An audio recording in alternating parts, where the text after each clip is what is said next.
గాడిద మీద కనుక ఎక్కి వస్తే అతను సమాధానంగా వస్తున్నట్టు, అదే గుర్రం మీద వస్తున్నాడు అనుకో, ఆయన యుద్ధానికి వెళ్ళి వస్తున్నట్టు. వాళ్ళ యొక్క అక్కడున్న పద్ధతులను బట్టి, అక్కడున్న ఆచారాలను బట్టి వారికి ఒక గుర్తు. ఇక్కడ యేసు ప్రభువారు నీతిపరుడు, రక్షణ గలవాడు, ఆయన దీనుడే.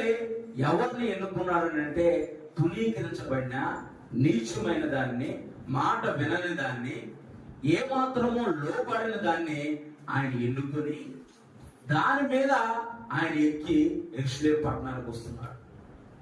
అసలు గాడిద పిల్లను అసలు ఎందుకు ఎన్నుకున్నాడు? గాడిదని ఎందుకు ఎన్నుకున్నాడు?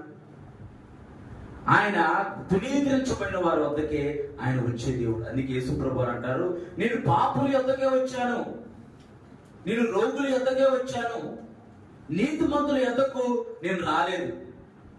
ఆయన పాపాన్ని ద్వేషించిన దేవుడు, పాపు